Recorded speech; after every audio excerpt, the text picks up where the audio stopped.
साथ रसोई श्रीकांत जी, यहाँ मौजूद बुजुर्गों, नौजवान दोस्तों, प्यारे बच्चों और उनके वालियों, दो तीन बातें बहुत खूबसूरत हुई।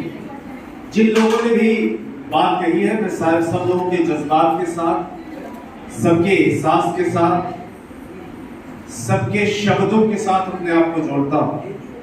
देखना तकरीर की लज्जत की जो उसने कहा, हमने ये जाना कि गोया ये भी मेरे दिल में, तो जो सारे लोगों के जज्बात थे वो मेरे भी जज्बात हैं। एक बात जो बहुत महत्वपूर्ण है वो ये है कि दूसरे देशों से भारत अलग क्यों है।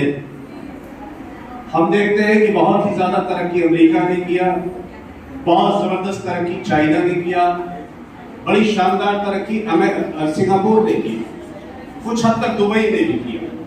मैंने 4 अलग अलग तरह के देशों के नाम लिए। अमेरिका में डेमोक्रेसी है लेकिन उसने तरक्की की है। चाइना में कम्युनिज्म है लेकिन उसने तरक्की की है। सिंगापुर सिर्फ एक शहर मगर उसने बहुत अलग तरह से तरक्की की है। और दुबई भी एक शहर है, उसने एक अलग तरह से तरक्की की।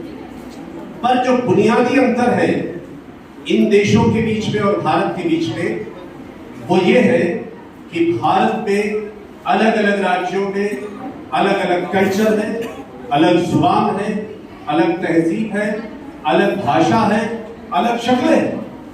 अगर आप आंध्र प्रदेश और तेलंगाना के साथियों को देखिए, आप तमिलनाडु के साथियों को देखिए और आप नॉर्थ ईस्ट चले जाइए, अरुणाचल प्रदेश, मेघालय, मिजोरम, नागालैंड, त्रिपुरा, तो आपको बिल्कुल अलग दिखाई देता है।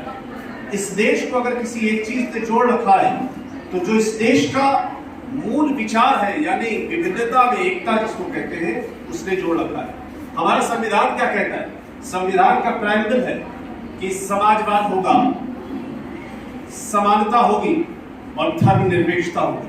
3 बड़े मूल शब्द है जिसका मतलब यह है कोई अगड़ा नहीं, कोई पिछड़ा नहीं, कोई गरीब नहीं, कोई अमीर नहीं, कोई ब्राह्मण नहीं, कोई दलित नहीं, कोई हिंदू नहीं, कोई मुसलमान नहीं। और हमारी बच्चियां बैठी हुई है, इसलिए कोई मर्द नहीं, कोई औरत नहीं, सब बराबर होंगे। जो भगवान राम का संदेश था, जो नबी सल्लल्लाहु अलैहि वसल्लम का संदेश था, जो हजरत ईसा का संदेश था, वही हिंदुस्तान के संविधान का संदेश है। तो भाषाएं बहुत इंपॉर्टेंट। और मैं इस बात को कहता हूं कि जब भी कोई पॉलिटिकल मूवमेंट खड़ा होता है, वो किसी देश का मूवमेंट देखिए, 1917 में रूस में क्रांति हुई, उसके बाद फ्रांस में क्रांति हुई, भारत का आजादी का आंदोलन खड़ा हुआ। लेकिन किसी भी राजनीतिक आंदोलन के लिए यह आवश्यक है कि उसके पीछे विचार हो और विचार के पीछे भाषा होती है। भाषा के माध्यम से संदेश दिया जाता है। इसलिए